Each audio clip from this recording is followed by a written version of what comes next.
How you see the Chinese initiative of setting up of this international organization for mediation, which would be definitely a multilateral forum? It's China's assertion of its influence and power in the world today to create a system which is more fair and more just than the existing institutions which we have seen. Ceasefire is maintaining, but provocative statements are coming. Indian leaders are hitting at America that America has no right. India is seeking to secure endorsement and support for its false narrative. The problem is the Indian occupation of Jammu and Kashmir. The violence that happens in occupied Kashmir is because of Indian occupation and oppression. How you see this global recognition of Pakistan's narrative on this Pahalgam incident? Our position was a fair position. Let us have an impartial international investigation. It should not only be the Indians telling the world what they want the world to hear. For Modi, this was just an excuse to try to impose Hindu supremacy on Pakistan and on the rest of the region. This was the real objective of this conflict. Continuous bombing of Gaza and killing of scores and scores of innocent Palestinians. The culprit of this genocide is Prime Minister Netanyahu of Israel. That is the criminal that has to be stopped.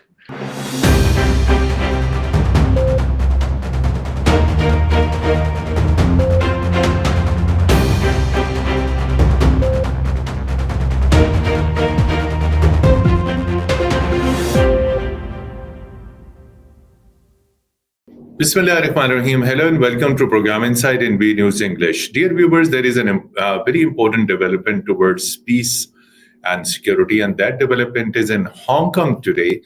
A Chinese initiative, a Chinese-backed organization, international organization for mediation has been formally established, and documents to that effect were signed in the presence of Chinese Foreign Minister. It would be a multilateral forum, and the purpose would be, of course, mediation, promoting dialogue, and taking initiative towards resolution of various conflicts. So Pakistan was represented by Deputy Prime Minister and Foreign Minister, Mr. Ishaq Dar, who signed on that particular document, and Pakistan finally became signatory to this particular organization. The discussion on this landmark institution, this organization, was begun by Chinese authorities in 2021, and finally in Hong Kong today, this organization has been formally set up. In his brief address, Pakistani Foreign Minister highlighted two issues, Jammu and Kashmir and occupied Palestinian territories, as these two issues are creating definitely problems for peace and security. Particularly the non-resolution of these two issues. In today's conversation, we will discuss how West will respond to this Chinese-backed initiative of International Organization for Mediation, and in the presence of United Nations system, how this organization could work, whether UN will accept this Chinese mediation, particularly this organization, IO, mediation, and what will be its impact on global peace, security, and some of the lingering disputes. To discuss this all, we are fortunate to have with us former Pakistan's ambassador and permanent representatives to the United Nations, Ambassador Munir Akram Saab, who is, despite his busy schedule, has been very kind to join our conversation. Very warm welcome, Ambassador Munir Akram Saab. Thank you, Mateen. Thank you for having me. So, Ambassador Munir Akram Saab, this is a quite significant development. Basic purpose is to promote harmony, dialogue, and ultimately resolve the conflicts among parties at international level. So how you see the Chinese initiative of setting up of this international organization for mediation, which would be definitely a multilateral forum? Well, I think this is a very important development. And it is obviously designed to overcome the difficulties which we have confronted in the resolution of various conflicts and disputes around the world, not only political and security issues such as Kashmir and Palestine, but also commercial disputes, trade disputes, which involve countries, which involve developing countries and multinational corporations. There is a sense in the global South that the existing institutions are geared towards the interests of some of the major Western countries, and they do not get a fair hearing in such institutions. So this organization, which China has initiated, the International Mediation Organization, this will provide an alternative route, an alternative avenue for countries to seek justice from the international system. So I think it's a major development.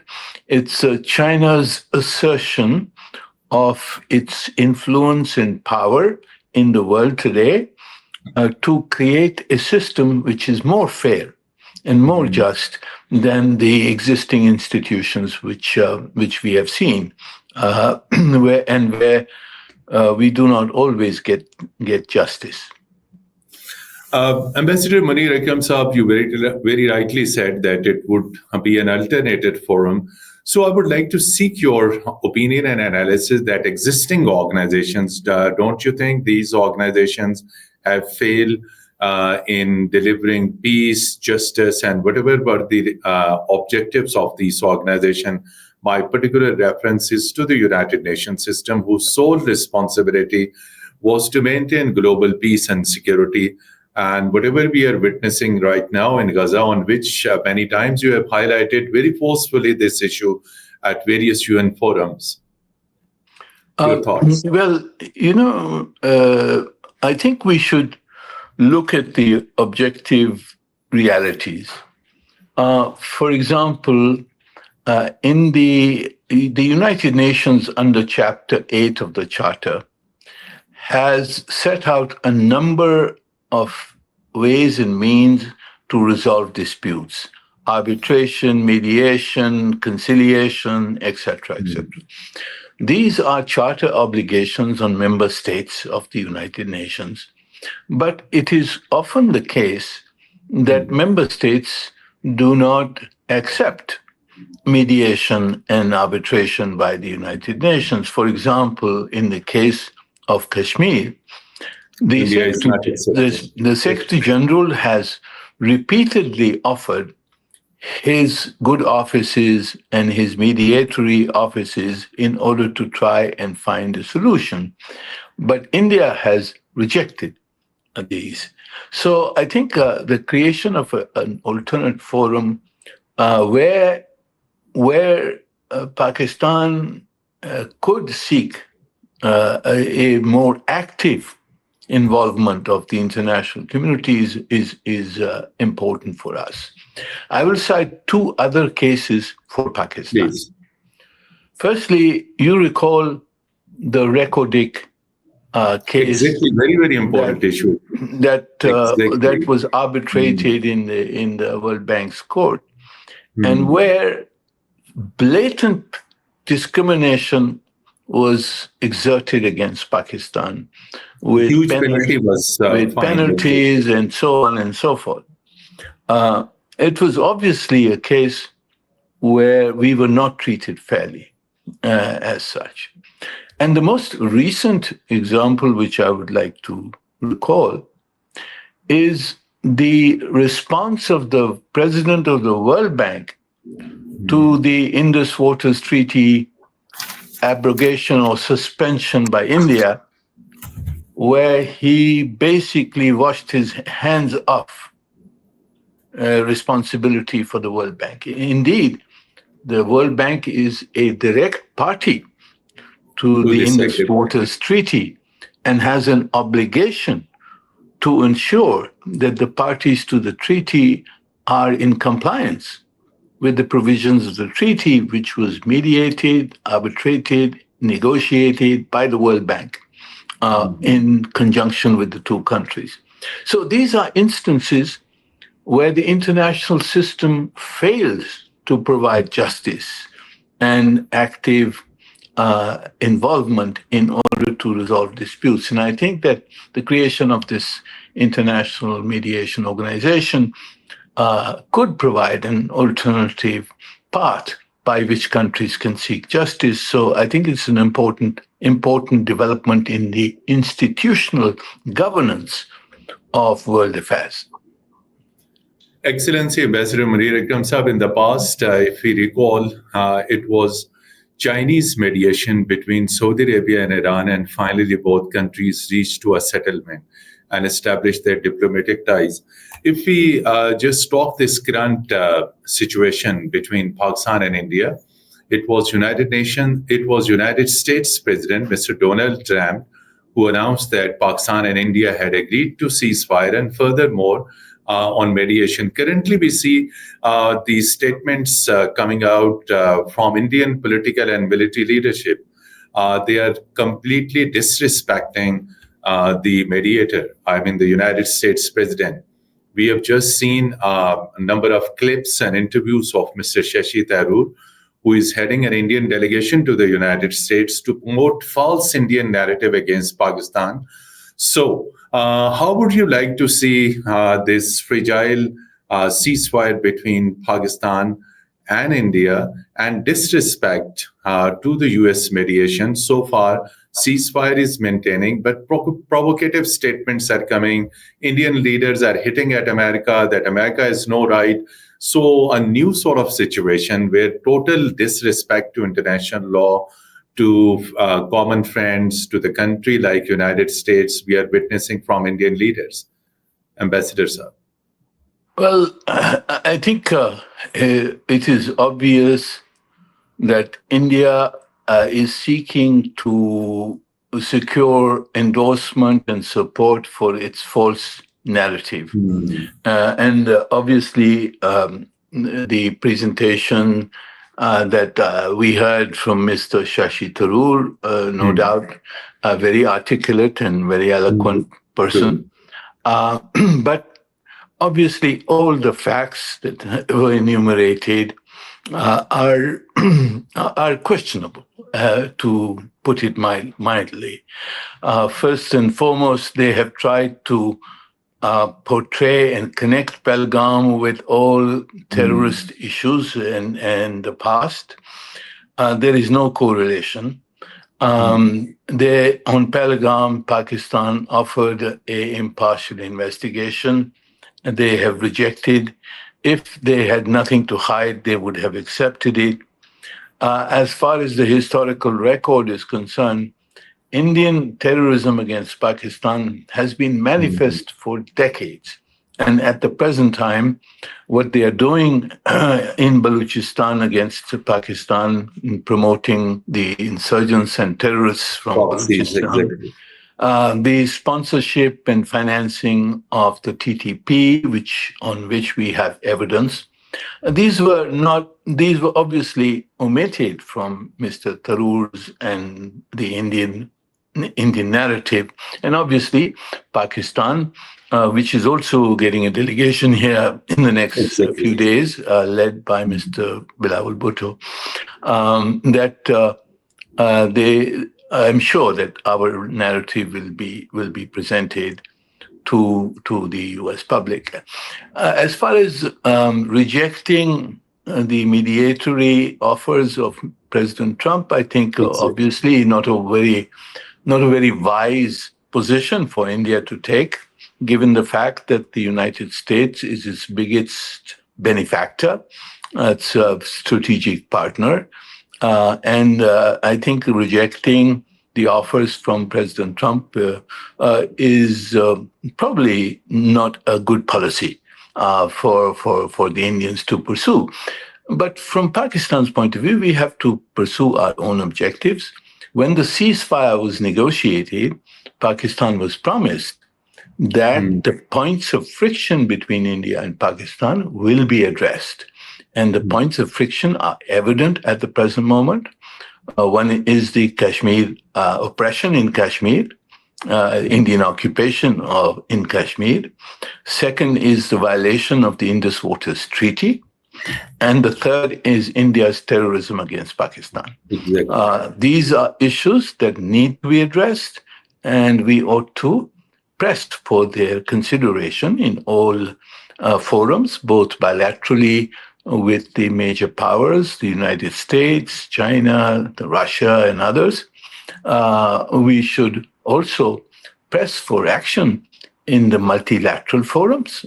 We are sitting as a member of the Security Council, and we have the ability and the right to raise these issues in the Security Council, and we should create the maximum pressure on India in order to address these issues, because unless these issues are addressed, these kind of tensions and conflict between India and Pakistan will continue.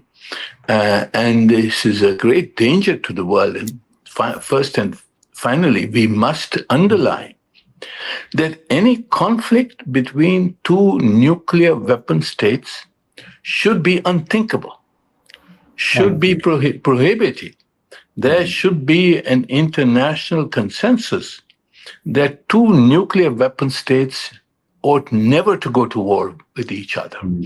While Pakistan has given a befitting response to India, the fact is that if India persists in its narrative, in acting on its narrative, that they will go to war again, it would be a dangerous situation. The situation in occupied Kashmir is such that the people of Jammu and Kashmir will continue to resist and continue to rise against India. And if further incidents take place in occupied Jammu and Kashmir, India will again try to blame Pakistan. And if it acts on its narrative, it will go to war with Pakistan.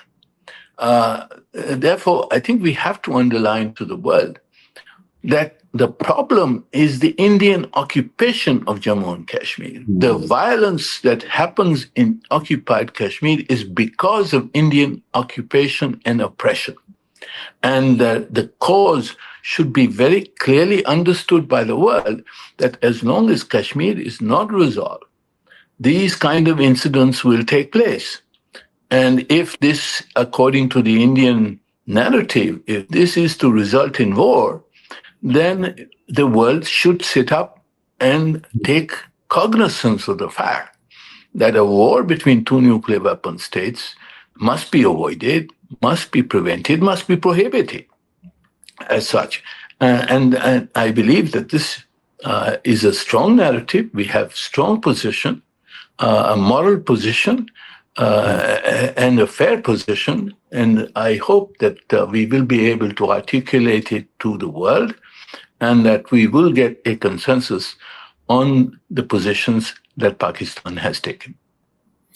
Excellency Munir Akram Sahab, you very rightly pointed out that Indian narrative is wrong. Other than this war, it was also a war of narrative. You precisely mentioned about it, Indian position. India falsely tried to implicate Pakistan in Pahalgam incident. Pakistan offered investigation, cooperation in investigation, but India did not accept. So keeping in view this thing globally, as you said, Pakistan's position is very solid, very strong. We have seen some of the top Western media outlets. We have seen some of the statements from Le Monde to British Telegraph and New York Times, and exposing India's position and narrative. How you see this global recognition of Pakistan's narrative on this Pahalgam incident? Well, I think the fact is that our position was a fair position. Was a position where we said, well, this terrorist incident has happened. We condemn it. If India believes that there is a complicity by some organization based in Pakistan or some involvement externally, let us investigate. Let us have an impartial international investigation. It should not only be the Indians telling the world what they want the world to hear. It should be an impartial international investigation, whether by the United Nations or by some other impartial body, and let it conclude and say what the facts are. But India didn't want that. India didn't want it because for Modi, this was just an excuse to try to impose Hindu supremacy on Pakistan and on the rest of the region. This was the real objective of this conflict. And they have been saying this for many months now, that we will attack Pakistan, we can go and take Pakistan-occupied Kashmir, we can eliminate all sources of terrorism, etc., etc. In India is a global power, we can impose whatever we want in the region. All these assertions of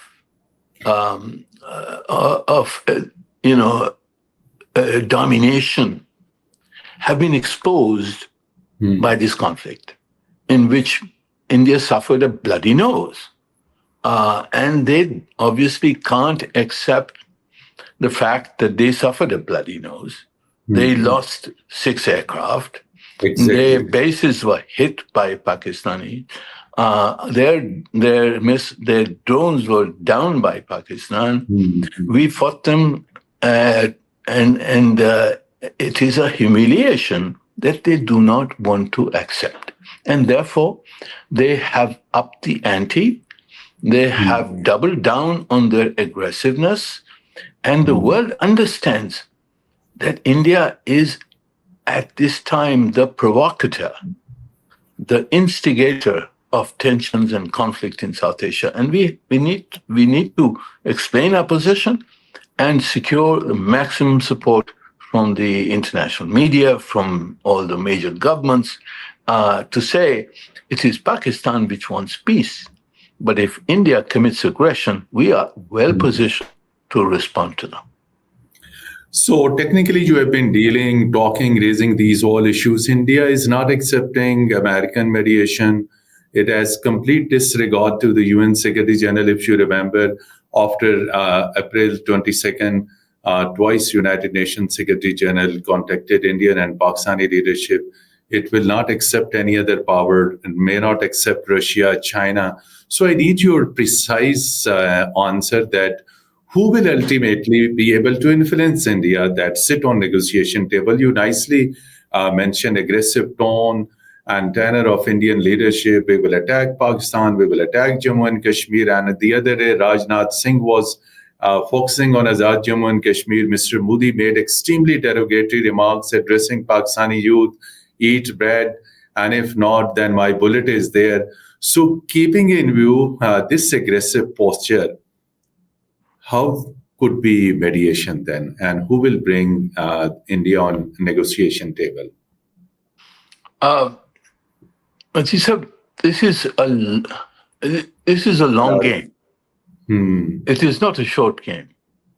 We will have to persist in asserting our position, which is a just position, the right position, a position in behalf of peace and security, and try to get the world behind our position, and get the world and India's friends. The United States is a friend of India. It's a strategic partner of India, and it's the most powerful country in the world. If the United States is convinced that it is necessary for India and Pakistan to resolve their disputes, then they will exert pressure on Mr. Modi and company. And in my view, Mr. Modi and company are susceptible to such pressure and will have to find ways of accommodating the position of the United States. Russia, too, is a close friend of India's, a traditional historical friend. And the Russians, too, want that India and Pakistan should resolve their disputes. China, of course, is a friend of Pakistan. It also wants resolution of disputes. So if we can get the whole international community, the major powers, to come behind our position, which is a just position, advocating the necessity of dialogue in order to resolve disputes, ending the oppression in Jammu and Kashmir, which is killing innocent Kashmiris for decades now. And this is the root cause of the problems between India and Pakistan. Convincing the international community that the violation of international treaties, such as the Water Treaty, is a dangerous action, especially when it involves waters that feed an entire population of a nation like Pakistan. We will not tolerate the stoppage or diversion of our water. Our life depends on it, and we will obviously have to fight for our life if this is what India imposes on us. But the world must see, and I believe we can convince the world that India's position is going to lead to catastrophe, and that it is Pakistan's position which seeks peace, which seeks the resolution of disputes, which is the right position. And Pakistan is seeking peace and justice not from a position of weakness, but from a position of strength. And that is something that should convince the world that if there is aggression, we will fight to the end. But if there is a desire for peace, we will be found to be reasonable and rational and seek a just and fair solution to our disputes with India. Excellency, finally, I would like to seek your comments on this burning situation of Gaza. Almost every day now, Israeli forces are bombing each and every part of Gaza on a daily basis. 50 to 70 and 100 people are being killed. And yet we haven't seen any mediation, haven't seen peace, ceasefire. So although there have been efforts, but these efforts are not yielding any result. So how you see this, another huge catastrophe in the Middle East, this continuous bombing of Gaza and killing of scores and scores of innocent Palestinians, on which you have number of times forcefully raised this issue in the UN General Assembly as well as UN Security Council. Yes, this is obviously the gravest tragedy and atrocity of the 21st century. And I think Pakistan should be proud that we have stood for justice. We have advocated the just cause of the Palestinians, perhaps more vigorously and eloquently than most countries. And that is something that is of satisfaction to us. But of course, we have to reach an end to this aggressive war. And it is likely that some of the pressure which is now being exercised by some major Muslim countries, including Saudi Arabia and others, that this pressure will convince the Trump administration to take a more active position in order to stop the culprit. The culprit of this genocide is Prime Minister Netanyahu of Israel. That is the criminal that has to be stopped. And perhaps if we are all able to continue to exercise pressure, there are some efforts have been made. They are ongoing efforts by the Trump administration. We must recognize that. And hopefully that these efforts will reach a point where Netanyahu can be stopped or will be stopped. That is the best hope. And in the meantime, the international community, the Muslim countries, the Arab countries must continue to exert pressure on Israel and all of Israel's friends, particularly the United States, to work towards ending this genocide in Gaza. Thank you so much, indeed, Ambassador Munir Akram Saab. Despite your very busy schedule, you participated in our program and highlighted your perspective, your views on some of the emerging issues, not only in South Asia, in Middle East, and globally, and particularly focusing on this newly established multilateral forum, international organization for mediation, on which you said that it would definitely help different countries, parties in resolving not only their political issues and disputes, but many, many other disputes, including trade-related issues. Dear viewers, till our next program, goodbye and Khuda Hafiz. Khuda Hafiz.